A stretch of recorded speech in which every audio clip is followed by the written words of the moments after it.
ఉండండి. ఎక్కడున్నారు అందరూ? అక్కయ్య, అభి, అందరూ రండి రండి రండి. మీ ప్రాబ్లమ్స్ గురించి చెప్పండి ప్రేమ్కి. చెప్పండి, నేనే వీళ్ళని తీసుకొచ్చాను. మీరు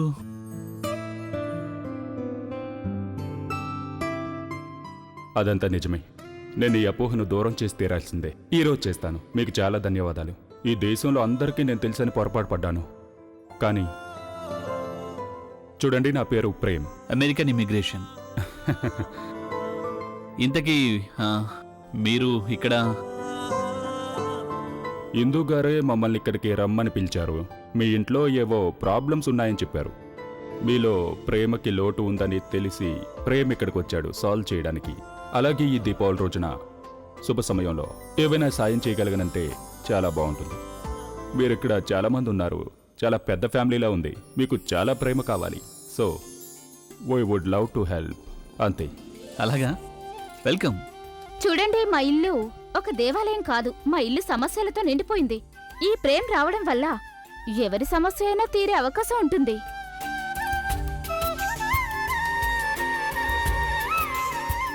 ప్రేమ్ నా జీవితంలోకి చాలా సంతోషాలు తీసుకొచ్చాడు. ఇప్పుడు మీ జీవితంలోకి ఏమేం తెస్తాడో చూస్తాను. ఐ విల్ ప్రజ్ఞ? Try my level best. ఇక్కడ నిలబడు. ఎవరైనా మొదలు పెడతారా? అదే, మీ ప్రాబ్లమ్స్ గురించి మొదలు పెడతారా? ఈయన మీ అందరి ప్రాబ్లమ్స్ ని సాల్వ్ చేస్తారు. అలాగే మీ ఈ దీపావళిని డెఫినెట్ గా గుర్తుండిపోయేలా చేస్తారు.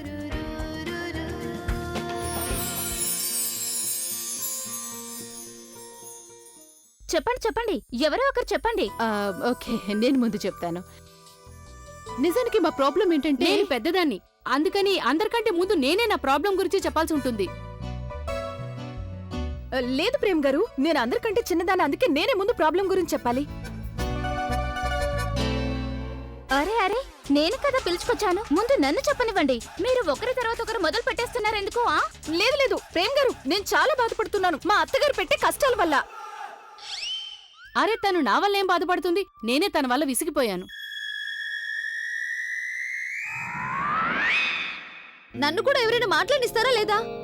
నా ప్రాబ్లమే అందరికంటే పెద్ద ప్రాబ్లం. ముందు నేను చెప్పేది వినండి. ఓ గైస్, జస్ట్ షాప్. నేను అందరికంటే ముందు మాట్లాడతాను, నన్ను మాట్లాడివ్వండి. సార్ సార్ ప్లీజ్, నేను చెప్పేది కూడా వినండి సార్. నాది చాలా చిన్న ప్రాబ్లం సార్. చాలు నోర్మోయ్. ఇంటికొచ్చిన అతిథుల ముందు ఇలాగైనా మాట్లాడేది? చూడండి, మీరు వీళ్ళ మాటలేం పట్టించుకోకండి. అయితే మేమేం చేయాలన్నయ్య? ఇంట్లో అందరూ అన్ని బాధల్లో ఉన్నారు. I mean sorry to say, నువ్వు దీని గురించి అసలు ఏమీ చేయలేకపోతున్నావు. అలాంటప్పుడు ఇంటికొచ్చిన అతిథినే కదా మనం సహాయం చేయమని అడగాలి. లేదు లేదు, మీ మనిషి అనుకోండి. అతిథి కాదు, మీ మనిషే. నేను కూడా మీ ఫ్యామిలీ మెంబర్, మీలో ఒక్కడిని అనుకోవచ్చు. సో మిస్టర్ ప్రేమ్, ఎస్, మీరు నిజంగానే అందరి ప్రాబ్లమ్స్ ని సాల్వ్ చేస్తూ ఉంటారా? నా ప్రాబ్లమ్స్ ని తప్ప నేను అందరి ప్రాబ్లమ్స్ ని సాల్వ్ చేయగలను. ఆ భగవంతుడు నాకు ఆ టాలెంట్ ఇచ్చాడు. ఫ్యాంటాస్టిక్. చూడండి, మా అందరికీ కూడా యాక్చువల్లీ ఒకటే ప్రాబ్లం ఉంది. నేను దాని గురించి మీకు వివరంగా చెప్తాను. ఏంటి, మీ అందరిది ఒకటే ప్రాబ్లం? ఇక ఆ ప్రాబ్లం ఇంకెవరో కాదు, ఈ ప్రజ్ఞానే.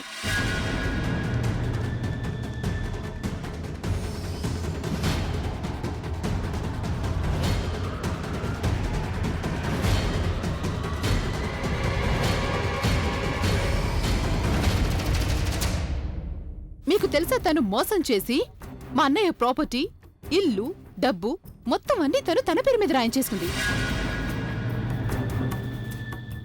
మా అందరినీ చాలా టార్చర్ చేస్తుంది. మీరు అసలు ఊహించలేరేమో. తను కనీసం వయసుకు కూడా మర్యాద ఇవ్వదు. పెద్దలంటే అసలు గౌరవం లేదు. చిన్నవాళ్ళ సంగతి సరే, పెద్దవాళ్లతో కూడా ఇంట్లో పనులన్నీ చేస్తుంటుంది. ₹1 కోసం మా అందరితో ఇంటి పనులు చేస్తూ ఉంటుంది. ఏంటి నేను చెప్పిన నిజమేనా? అవును ప్రేమ్ గారు, అలాగే తన కారణంగా మా ఇద్దరికి పెళ్లి కూడా జరగడం లేదు. చూడండి, ఈ ప్రాబ్లం సాల్వ్ అయిపోయిందంటే అప్పుడు మా అందరికీ ప్రాబ్లం సాల్వ్ అయిపోయినట్టే. బయట వాళ్ల ముందు ఇవన్నీ చెప్పడం అంత అవసరమా? ఏ, మన వాళ్ళు మనకు హెల్ప్ చేయలేనప్పుడు బయట వాళ్ళని హెల్ప్ చేయమని అడగడం తప్ప అమ్మమ్మా? అది కాకుండా నేను నా లైఫ్ తో విసిగిపోయాను.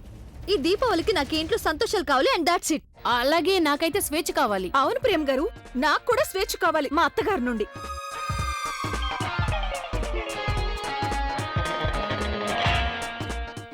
నువ్వెందుకు సైలెంట్ గా ఉన్నావు? చెప్పొచ్చు కదా వాళ్ళకి. చెప్పు వాళ్ళకి ఈ ప్రజ్ఞ నీ ప్రాపర్టీ మొత్తాన్ని కాజేసిందని, నువ్వు తన దగ్గర పనిచేయాల్సి వస్తుందని చెప్పు వాళ్ళకి. అరే ఏం చేస్తున్నావు నువ్వు? ప్రేమ ఆయన పేరు అంతే, నాకు అతుక్కునే అవసరం లేదు. అది మేమందరం 85% తన నుంచి స్వేచ్ఛ కోరుకుంటున్నాం. ఇలా చూడండి, మీరు వీళ్ళందరి మాటలు నమ్మకండి. లేచిన దగ్గర నుంచి నా గురించి తిట్టుకోవడం తప్ప వీళ్ళకి వేరే పని లేదు.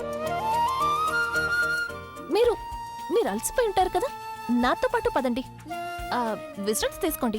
రండి ప్లీజ్.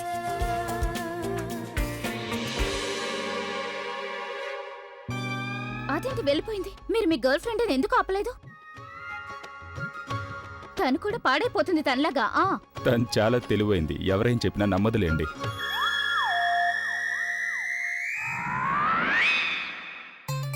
అరే ఇలా రా. అక్కయ్య, రా. ఏమైంది? అరే, మాట్లాడుకో. అక్క ఏమైంది చెప్పు, ఏం చేస్తున్నావు నువ్వు? వాళ్ళిద్దరిని నువ్వు మన ఇంటికి ఎందుకు తీసుకొచ్చావు? రా, ఇలా రా, ముందు కూర్చో, ప్రశాంతంగా కూర్చో. సరే కూర్చున్నాను, ఇప్పుడు చెప్పు. అక్క, నేను ఇంట్లో ఉన్న సమస్యల్ని దూరం చేయాలనుకుంటున్నాను. ఈ ఇంటి సమస్యలు దూరం అవ్వాలని నువ్వు కోరుకోవడం లేదక్క? అందరూ సంతోషంగా ఉండాలని నువ్వు అనుకోవట్లేదా? ఆ అబ్బాయి సమస్యలను దూరం చేయడంలో ఎక్స్పర్ట్ అక్క. మన ఇంట్లో వాళ్ళ సమస్యలు దూరం అయ్యే విధంగా అతను ఏమైనా పరిష్కారం చెప్తాడేమో. నువ్వు మొద్దువి. ఇంటి సమస్యలు ఏమైనా ఉంటే వాటిని ఇంట్లో వాళ్లే దూరం చేయగలరు, బయట వాళ్ళు కాదు. ఒకవేళ ఇలాంటి విషయాలు నువ్వు బయట వాళ్ల ముందు మాట్లాడావు అంటే అది అభిని ఇన్సల్ట్ చేసినట్టే అవుతుంది కదా. అర్థమైందా? అయినా ఎవరికి తెలుసు, అభి శత్రువులు తన మీద నిఘా వేయమని పంపించారేమో. నీకీ సంగతి తెలియదేమో. అందరూ తన మీద పగ తీర్చుకోవడానికి ఎంత దూరమైనా ఆలోచిస్తారు. అక్క, నేనంత దూరం ఆలోచించనే లేదు. అదే కదా, ఎంతో తెలివిగా ఆలోచించే ఇందుకి ఏమైందా అని నేననుకున్నాను. బుద్ధి గడ్డి తిందా ఏంటి ఇప్పుడు? ఏమైంది నీకు? ఇలాంటి వాళ్ళందరినీ ఇంటికి తీసుకొస్తున్నావు. ఒప్పుకుంటానక్క, నేను నీ అంత తెలివైన దాన్ని కాకపోవచ్చు. అయినా తెలివిదేముంది? ఆ అబ్బాయి మొహం చూస్తేనే సంస్కారవంతుడని అనిపిస్తోంది. అక్క, తను కేవలం మనకి సహాయం చేయడానికి వచ్చాడు. అయితే సరే, అతని బాధ్యత నువ్వే తీసుకో. రేపెవరైనా వచ్చి నన్ను అడిగితే నేనొకటే చెప్తాను, దీనంతటికి మూల కారణం నా చెల్లెలు ఇందుయే అని చెప్తాను. అప్పుడు అభికోపాన్ని నువ్వే భరించాలి. అరే అక్క అక్క అక్క, ఆశ్చర్యంగా ఉంది. నేను ఇంటి సంతోషం గురించి ఆలోచిస్తున్నాను, కానీ అక్క నా గురించే ఆలోచిస్తుందో నాకు అర్థం కావట్లేదు. ఇలా చేస్తే అక్క సంతోషిస్తుంది అనుకున్నా, కానీ తను ఇక్కడి నుంచి అలిగి వెళ్ళిపోయింది. భగవంతుడా, ఇప్పుడు ఇక ఇంట్లో ప్రతిదీ తిరకాసుగానే ఎందుకు జరుగుతోంది? ఏమీ అర్థం కావట్లేదు నాకు. మీకు ఏమైనా కావాలా? No, it's okay, thank you. Pragya, నేను మీ కళ్ళలో ఒక విచిత్రమైన బాధ కనిపిస్తోంది. చెప్పండి, ఏంటి మీ ప్రాబ్లం? ఏం లేదు ఏం లేదు. ప్రజ్ఞ, ఆలోచించకండి. మీకెలాంటి ప్రాబ్లం ఉన్నా అది మీరు నాతో షేర్ చేసుకోవచ్చు. నేనెవరికి ఏం చెప్పను. నిజానికి అది అభిషేక్ మెహ్రా ఆయన నా భర్త, కానీ ఇప్పుడు మేమిద్దరం విడిపోయాం. బాధపడాల్సిన అవసరం అసలు ఏమాత్రం లేదు. నేను మీకు కేవలం ఒకటి చెప్పాలనుకుంటున్నాను. మనసులో స్వచ్ఛమైన ప్రేముంటే అది ఖచ్చితంగా ఏదో ఒక రోజు గెలుస్తుంది. నేను చెప్పేది నీకు అర్థమవుతుంది కదా? ఎందుకంటే తెలివైన వాళ్ళకి చిన్న క్లూ ఇచ్చినా సరిపోతుంది. పదండి. అక్క, ఇట్రా.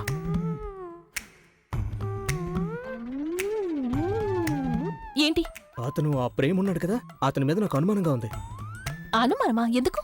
నాకెందుకు అతన్ని శత్రువులు పంపించారనిపిస్తోంది, మీ మీద నిఘా వేసి ఉంచడానికి. ఎవరా శత్రువులు? అది వద్దు మేడం, మీరు వదిలేండి. ఏంటి వదిలేంటి? ఎవరా శత్రువులు చెప్పు. మీరు నన్ను తిట్టనంటే చెప్తా. అరే, నేను అసలు తిట్టను, చెప్పు. అది అభి సార్.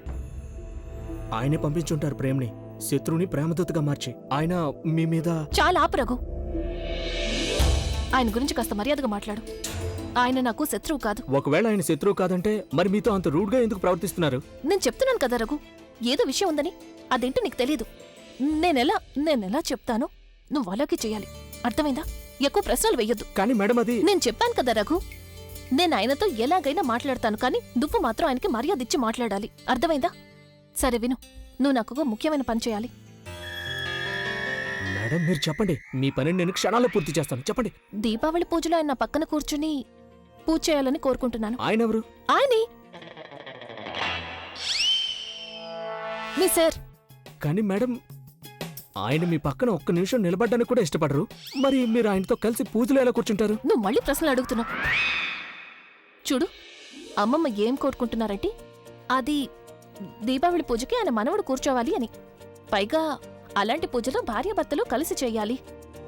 తను కూర్చోవడం కుదరదు కదా, ఎందుకంటే తను ప్రెగ్నెంట్.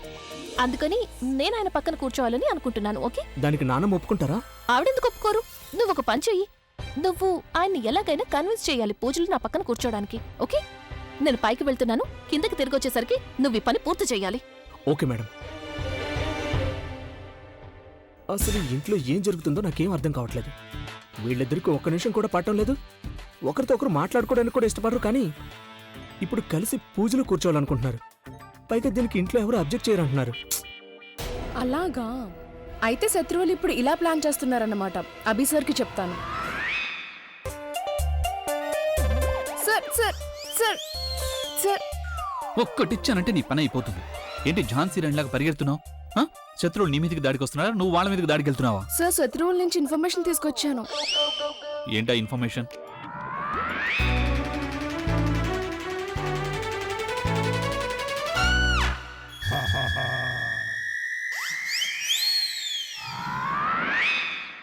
అలా చెప్పింది అతను. ఇక ఈ పనిని ఆవిడ రఘుకి అప్పగించారు. రఘు మిమ్మల్ని దీనికి ఒప్పించడానికి వస్తాడు. తనకసలు ఎంత ధైర్యం! నేను తనతో మాట్లాడటం లేదు, కానీ తను నన్ను టార్చర్ చేయడానికి కొత్త దారి వెతుక్కుంటోందా? Okay, good job Pavani. నేను నీకు ఇవ్వాల్సిన 2వ శాలరీని 5% పెంచుతున్నాను. వెళ్ళు. ఏంటి మొదటి సాలరీ ఇంతవరకు ఇవ్వనే లేదు కదా సార్. పిచ్చిదానా, నువ్వెందుకు ఇంతగా టెన్షన్ పడుతున్నావు? ఒక్కటే ఆలోచించు, నీ మొదటి శాలరీ ఏదైతే ఉందో అది నా దగ్గర సేఫ్గా ఉంది. పైగా దాని మీద నేను నీకు ఇంట్రెస్ట్ని యాడ్ చేసి మరీ ఇస్తాను. ఇక ఈ మొత్తం డబ్బు నీకు ఒకేసారి చేతికి అందుతుంది. నువ్వు ఇంత డబ్బుని ఎలా ఖర్చు చేయాలా అని మంచిగా ప్లాన్స్ వేసుకో. ఇలాగా నేను మొగేమోతో మాట్లాడొస్తాను. Okay sir. నిఖిల్, నువ్వు అర్థం చేసుకోవడానికి ట్రై చేయి. నేను ఇప్పుడు రావడం కుదరదు. ఏంటి నువ్వు?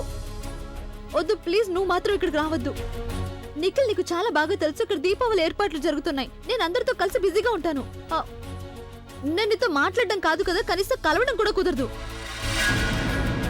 నిఖిల్ ప్లీజ్ అర్థం చేసుకోవడానికి ప్రయత్నించు. ఇన్ని రోజుల తర్వాత రిజల్ట్ వచ్చింది. నేను దాని మీద కాస్త ఫోకస్ చేయి నువ్వు ప్లీజ్.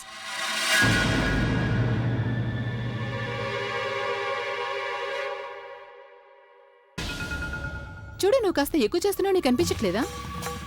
మనం ఏమని డీల్ చేసుకున్నావో నువ్వు మర్చిపోయావేమో. నిఖిల్, తనుకి అన్నయ్యకి పెళ్ళయ్యేంత వరకు నువ్వు తన చుట్టుపక్కల ఎక్కడా కూడా కనిపించకూడదు. ఒకవేళ నీకు నేను చెప్పింది అర్థం కావడం లేదంటే అప్పుడు నాకు నచ్చ చెప్పడానికి బోల్డ్ అన్ని పద్ధతులు తెలుసు. అది గుర్తుంచుకో, అర్థమైందా? ఇక నువ్వు ఫోన్ పెట్టేయ్. ఆలియా, నువ్వేం చేస్తున్నావు? నీకు తెలుసు కదా అతను ఎలాంటి మనిషి అని. ఎంత కోపం వస్తుందో తనకి. ఒకవేళ అతను మొండికేస్తే ఇక్కడికి వచ్చేస్తాడు, ఎంత గందరగోళం చేస్తాడో తెలుసు కదా ఆలియా. రిలాక్స్ తను. నాకు చాలా బాగా తెలుసు అతనికి ఎలాంటి వ్యక్తో. ఒకవేళ తను ఏదైనా ప్రాబ్లం క్రియేట్ చేయాలని అనుకుంటే అప్పుడు డీల్ అయిపోయిన తర్వాత కథ చేస్తాడు. తనకి ఇంపార్టెన్స్ ఇవ్వమని చూపించుకుంటున్నాడు, అంతకంటే ఇంకేం లేదు. ఆలియా, నీకు అర్థం కావడం లేదా? నిఖిల్ అసలు మాట వినే రకం కాదు. అలాంటి వాళ్ళకి ఎలా బుద్ధి చెప్పాలో ఎలాగే చాలా బాగా తెలుసు. You just relax. ఇక నువ్వు నీ దృష్టిని కేవలం అన్ని కోపాన్ని తగ్గించడం మీద పెడితే చాలా మంచిది. ఎందుకంటే అనేక నీ మీద కోపం పోయిందనుకో, ఆ తర్వాత ఏమీ చేయలేరు కదా ఎవరు కూడా. గెలుపు మందే అవుతుంది. వాట్సై? అండ్ బై ద వే, మీరు నాతో ఎందుకు గొడవ పడుతున్నారు? వెళ్ళి మీ నాన్నమ్మని అడగండి, ఆవిడ ఈ ఐడియా ఇచ్చారు. ఆవిడ మా నాన్నమ్మ, నా మంచి గురించి ఆలోచిస్తుంది. కానీ నువ్వు కుదరదు అని చెప్పలేవు తనకి. మంచితనానికి నీకు అసలు ఏమాత్రం సంబంధం లేదు. నాకైతే మీతో కూడా ఎలాంటి సంబంధం లేదు. నేను కళ్ళు కూడా అనుకోలేదు మీ పక్కన కూర్చుంటాను అని. అమ్మమ్మ చెప్పారు కాబట్టి దీనికి ఒప్పుకున్నాను. అసలు ఎందుకు మాట్లాడుతున్నావు? ఏం డిసైడ్ అయ్యావు నువ్వు? మీరు కూడా ఏదో డిసైడ్ అయినట్టున్నారు కదా. అనవసరంగా మీ సెక్రటరీ మాటలు విని నా మీద అరవకండి. నేను అరుస్తున్నానా? అరవటమే కాదు, పొగరుగా కూడా మాట్లాడుతున్నారు. అన్నట్టు ఒకసారి ఆలోచించండి. ఒకవేళ మీరు పూజలో కూర్చోలేదంటే అప్పుడు లక్ష్మీదేవి కోపం వచ్చి వెళ్ళిపోతుందేమో. ఇప్పుడు మాత్రం ఏముంది నా దగ్గర? నన్ను మోసం చేసి నీ దగ్గరకు వచ్చి కూర్చుంది కదా. నేను పూజ చేసినంత మాత్రాన తిరిగి నా దగ్గరకు వచ్చేస్తుంది ఏంటి ఆవిడ? చెయ్యకపోతే మీ దగ్గర నుండి శాశ్వతంగా వెళ్ళిపోతుందేమో. అలాగే ఇలా కూడా జరగచ్చు కదా. ఒకవేళ మీరు పూజ చేయడానికి ఒప్పుకున్నారు అంటే మీ దగ్గరికి తిరిగి వస్తుందేమో. నువ్వు నన్ను మాటలతో మాయ చేస్తున్నావు. అవకాశం ఇస్తున్నాను. నువ్వెవరు ఇదంతా డిసైడ్ చేయడానికి? నువ్వు పద, ప్రేమ్ గారిని అడుగుదాం. పదండి, నేనెవరికి భయపడను. పద పద. అయితే ఇదన్నమాట ప్రాబ్లం. ఎస్.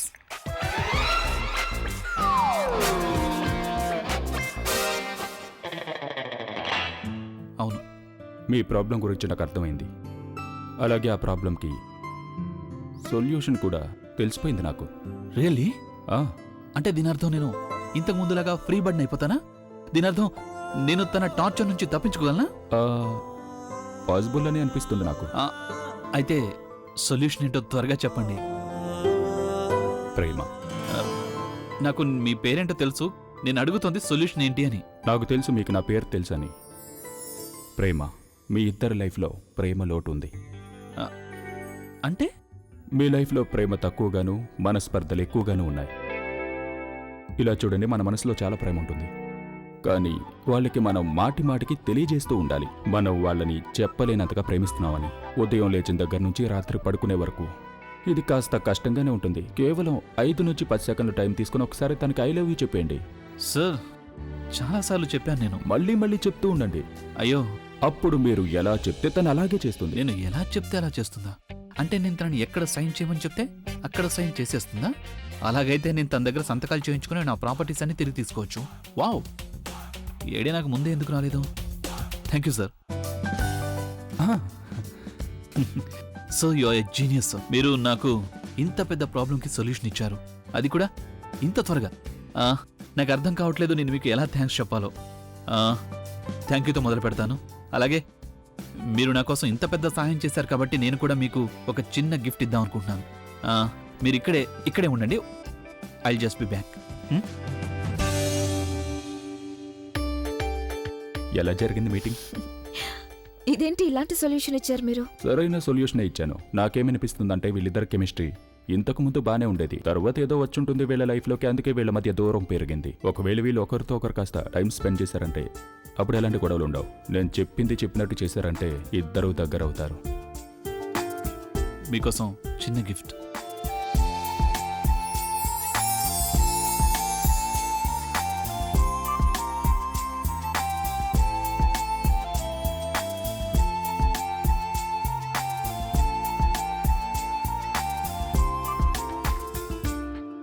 డోంట్ వరీ, అంతా సర్దుకుంటుంది. మీకు ఎలాంటి సమస్యలు ఉండవు.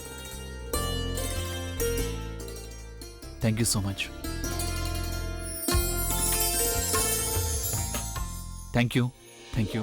నేను మీ అందరికీ ప్రేమ గురించి ఏదైతే చెప్పానో అది మీకు అర్థమైంది కదా? కొంతమంది మొహాలు చూస్తుంటే నాకు అర్థమవుతుంది, మీ మొహం చూస్తుంటే తెలుస్తోంది, మీ ఎక్స్ప్రెషన్ చూస్తే అర్థమవుతుంది మీకు అస్సలు అర్థం కాలేదని. మీకు అర్థం కాలేదంటే పర్లేదు, మా ఫిల్మ్ ఒకటి రిలీజ్ అయింది, తప్పకుండా థియేటర్కి వెళ్ళి చూడండి. మీ ఫ్యామిలీ మొత్తం వెళ్ళి చూడండి, అప్పుడు మీకు అర్థమవుతుంది.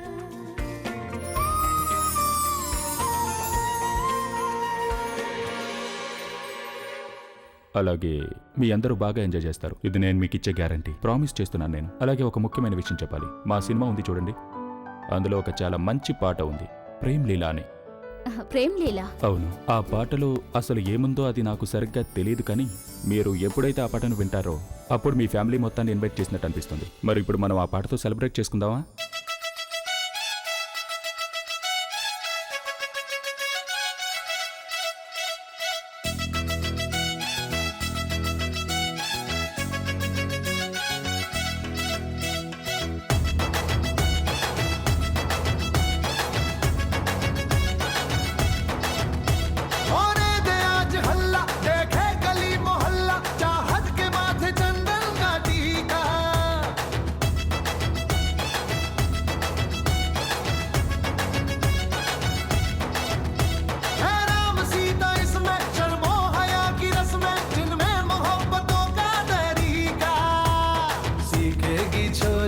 सीखेगा छबीला,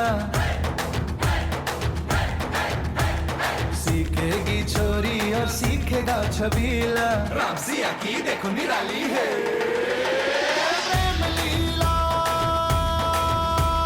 प्रेम लीला।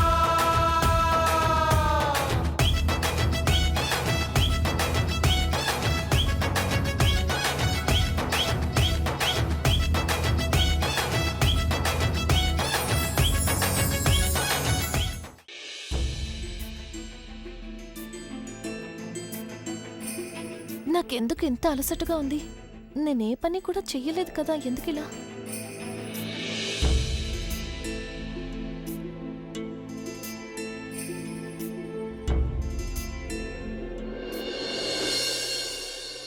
ఇప్పుడు ఏం చేయాలి? ఎలా పడేయాలి తనని? ఒకవేళ నేనే ముందుగా మాట్లాడటం మొదలుపెట్టానంటే అప్పుడు తను పోజ్ కొడుతుంది, తనే కనెక్ట్ అన్నట్టు బిహేవ్ చేయడం మొదలెడుతుంది. అలాగనే ఒకవేళ మాట్లాడకపోతే నా సెల్ఫ్ రెస్పెక్ట్, యాటిట్యూడ్ అన్నీ అలాగే ఉండిపోతాయి. అలా కాకుండా నేను గనక మాట్లాడానంటే అప్పుడు నా డబ్బు, ప్రాపర్టీ, పవర్ అన్నీ తిరిగి దక్కుతాయి. అప్పుడు నేను తనని టార్చర్ చేస్తాను. To be or not to be. ఖచ్చితంగా పడేయాల్సిందే అభి. తిరిగి పవర్ సాధించడానికి నీకు ఇదొక్కటే దారుంది. ఒక్కసారి కుర్చీ దొరికితే ఇక అంతా నీదే అవుతుంది. ఎలాగోలా సాధించాలి.